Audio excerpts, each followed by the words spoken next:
Hello, good evening. Thank you for watching. This is my next episode in the Meet the Expert series I'm doing. And today I'm met with the fabulous Jo Green, who works at the Moorfields Eye Charity. Just a little bit about me to start with. I'm Sam from My Mortgage Angel. We offer friendly, fee-free advice on all things mortgages and protection. So if you want to understand anything about that, then please do get in touch. Our contact details will be at the back. Right, enough about me, Jo. I'll let you just do an introduction of yourself. Okay, thank you so much, Sam, for having me. So I'm Jo Green, and I head up the fundraising and engagement team at Moorfields Eye Charity, which is set up to support Moorfields Eye Hospital and its academic partner, the UCL Institute of Ophthalmology. And we're primarily raising money for research that is carried out by the clinicians and researchers into new treatments and cures into all sorts of eye diseases. Just sounds like such a fulfilling job, but I bet it keeps you really busy, doesn't it? Certainly does. It certainly does. The days go quickly. Indeed, they do. Too quickly sometimes. Oh, fabulous. And we met, I think it's about 6 months ago now we met at Yeah. my, so I am a member of the WIBN network, Women in Business Network, and I've got 3 groups, and you're at my London City group where we meet on a Tuesday. So that's very lovely. And it brings you in connection with people that you don't necessarily know that you need in your life. But when I met you, I kind of dug back some memories. And actually, my granddad was treated at Moorfields Eye Hospital. And my mum's always been telling me stories of when she used to have to help him up there and down there on the trains and stuff. So you've probably helped him in the past as well. So thank you very much. Well, it's lovely to hear that. I mean, I do hear a lot when I say that I work for Moorfields. Everyone is connected some way or the other. It's very rare that someone says, "Oh, my granddad," or "My mum," or myself, or "My kid was treated there." So it's actually one of the parts of the job that I really love is meeting people that have benefited from Moorfields. Oh, fantastic. Right, so we're just going to jump in. I've prepared some questions because I'm organised today. Fabulous. Good. So let's just start, Jo, with a summary of what your charity does. I think you've kind of covered that already, haven't you? But I think you were saying the other day you've got more than one site, haven't you? Yeah, so I think people, when they think about Moorfields, they think about the main site, which is in City Road in London, where it's been for 100 odd years.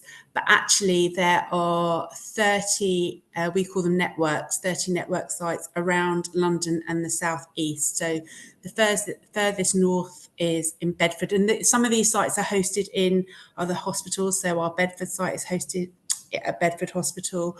And then I think furthest south is probably Croydon. So we have some fully functioning standalone clinics, so people locally can go and have all their treatments done in these hospitals. Some of our network sites are smaller. They are sort of, a clinic that's held maybe 3 times a week, and it's, a drop-in centre for glaucoma or something like that. But yeah, there are 30 network sites, including the main City Road site. So that's going to require quite a lot of fundraising to keep all of that going. Indeed, yeah, it does. You're working on a big project at the moment, aren't you? Yes. So alongside our everyday stuff, which I'll talk a little bit about in a minute, we're also in the midst of a capital campaign. So we are raising £100 million towards. It's not the total amount, but we're raising £100 million towards a new eye and research centre, state of the art, which will combine physically Moorfields Eye Hospital and the Institute of Ophthalmology. So the clinicians and researchers are actually in the same place at the same time, and it will bring, innovation and faster. By the way, I'm absolutely not a clinician or researcher, so but it's going to really, really aid how these treatments are brought from the research bit to the patient in a more, a cohesive way. Yeah, and also the hospital itself in City Road is, you know, it's, as I mentioned, it's been there for over 100 years. So physically, it's, whilst the treatment that goes on there is state of the art, the building itself isn't. So we, in 2027, hopefully, will be moving to St Pancras. Wonderful. There's only so many times you can repair a building, isn't there? Exactly. You just have to start fresh sometimes. Indeed. So this has been about 12 years in the making, Oh. and last year we finally broke ground on our new site, and the building is going up at pace. I had the opportunity last week to actually visit the building site, which was very exciting. Don my hard hat and my hobnail boots and safety glasses, and be taken around. So yeah, it's actually, the vision is a reality now. So yeah. Oh, amazing. Mm. Fantastic. So I think we've covered a little bit about who you are and what you do. So how do you predominantly raise money? Well, you mentioned your granddad, and I'm not saying that your you know, but actually, it's the patients are our main supporters, and we call them grateful patients. Whether it's the patients themselves or their family and friends who have hopefully received, you know, really fabulous treatment at the hospital, and they just want to give thanks and say thank you and give something back in some way.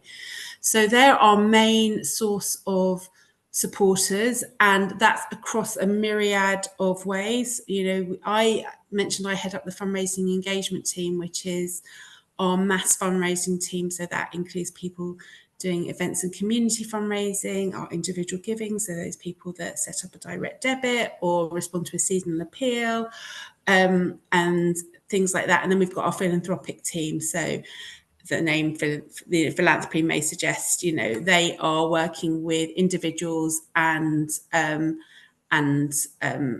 other organisations that can give at a significantly larger amount. But either way, most of the people, whether they are a philanthropic supporter who can give millions, or they are someone that can, you know, to give a one-off £10 donation, they've got a connection to Moorfields. They've been treated there. They've benefited from it. So yeah, they're predominantly where our supporter base comes from. Yeah. Oh, that's wonderful. But so you raise all this money, and aside from these big projects, which I know you've got obviously a huge focus on at the moment, but how's the money actually spent? Like, how do you decide?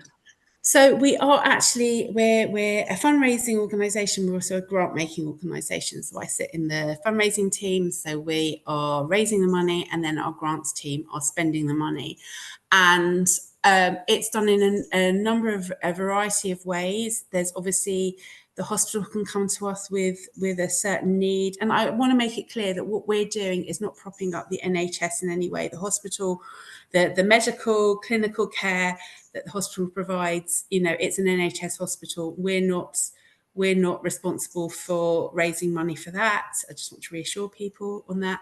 We are what we like to call the added value. So we are raising money for the clinicians and research, and so many of the doctors, and it's not just the doctors, it's nurses, it's allied healthcare professionals at the hospital, are doing research projects into all sorts of either to find cures and treatments or better ways of delivering care.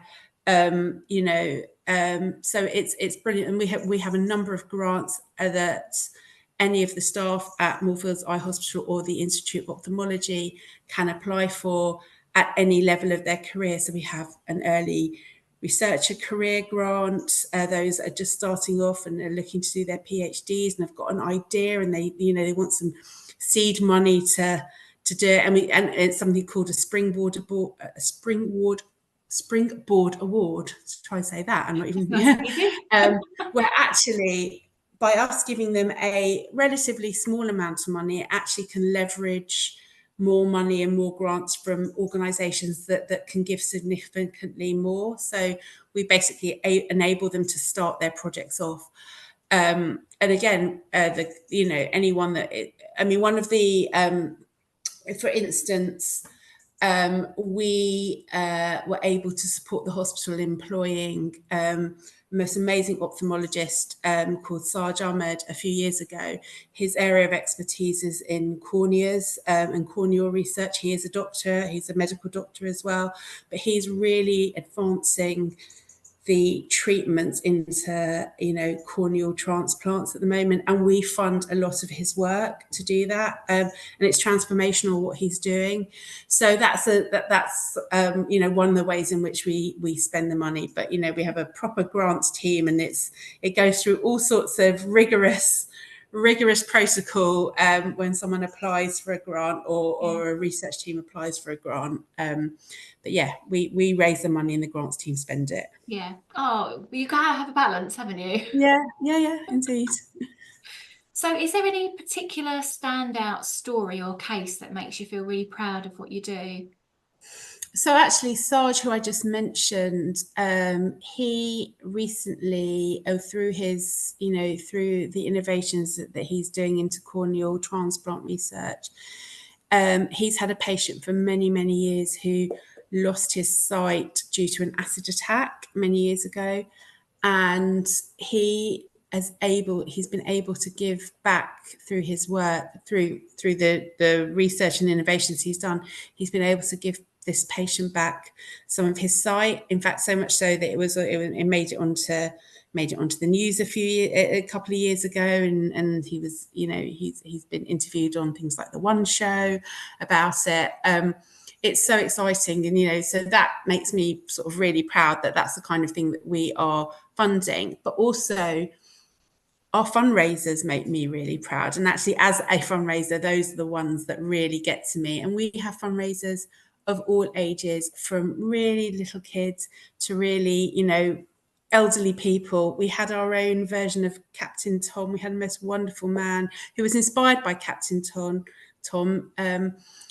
who was turning 100, and he decided he wanted to do, it wasn't on the scale of what Captain Tom did, but he was inspired by him. And for his 100th birthday, he did his own sponsored walk for us and raised thousands. And then a couple of weeks ago, we had our big fundraising annual walk, and there was a little girl there called Florence, who's 7 years old. In fact, I know I think I showed you a presentation, and I think I pointed her out to you at this presentation. She was just such a superstar, but she was born with many congenital problems. She was told that she will not have sight, she will not be able to be in mainstream education, and yet through years of treatments at Moorfields, she is an absolute firecracker of a kid who's got more confidence than any other 6-year-old, 7-year-old that I've come across. She goes to school. She's brilliant, and she's raised, she took it upon herself, with a bit of help from her mum, to recently raise, several £1,000s for us as well. So it's those. It's our supporters and how they fundraise and why they fundraise that really makes me, it's the real reason. And it sounds really twee, and I'm not a twee person, but it is the reason why I do what I do, because they're amazing. Oh, so just to have a job with such a purpose, it's amazing, Jo. I always say to clients and people, like, you spend so much time at work, you've got to enjoy it. But then there's a whole new level of, like, the passion that you've got for what you do. It really comes across. Oh. It's very lucky to be able to do a job that's part of it. Well, I think the charity's very lucky to have you, being so passionate about what you do. You've definitely. I'm definitely going to show this to my boss. It's all right. You can pay me later, Jo. It's not a problem. It's all right. So how can people help you in the short term? What's the best way of supporting your charity? So we have, many different ways in which people support us. I've just mentioned a couple of our community and event supporters. So Ken, who I mentioned, he took it upon himself to say, I want to do this. And he came to us, and, we helped him. We helped him with the fundraising. We don't do the fundraising, but we helped him with the logistics. Florence and her family took part in our annual sponsored walk, which is Eye to Eye. And that takes place, we just held it a couple of weeks ago in June, and we typically get about 600 people take part in that. And then there are other ways. We have seasonal appeals. We have people can set up a direct debit and make a regular monthly, or however frequently they want to support us. We also have a lottery as well. So for people that still want to give, but they like the opportunity to get a bit back if they can. We are part of a lottery scheme, and we're part of a lottery scheme that several other charities belong to. Excuse me. With a top prize of £20,000, and we've actually had one of our supporters win that, which was amazing. Fabulous. So those are all sorts of ways in which people can support us in the short term, or in one-off ways. Okay. And then what about the long term? I think they're slightly different ways. Yeah, so we have our Gifts in Will team, and actually it's an amazing team because we offer lots of free advice, a bit like yourself with Mortgage Angels. Actually, there is no obligation to actually then leave a gift to us in your will, but we have got amazing resources where and our legacy manager, who is an absolute superstar, she will sit down with anyone that is looking to leave a legacy or a gift in will and talk them through the process and share these free resources with them. And you don't have to then leave it. There really is no obligation. But likewise, if you are thinking of leaving something to charity, we would love you to think about us, because a significant proportion of our income does come in through legacies and gifts in wills. Right, okay. Sorry, I'm just going to clarify there. We are My Mortgage Angel. My Mortgage Angels is another business, which has nothing to do with me. So just gonna. Sorry if I said the wrong thing. No, sorry. A lot of people do it, so I just wanted to make it really clear that we are My Mortgage Angel, which is very different to other businesses that may or may not exist. Fair enough. Oh, it's lovely to chat with you, Jo. I'm so glad we met.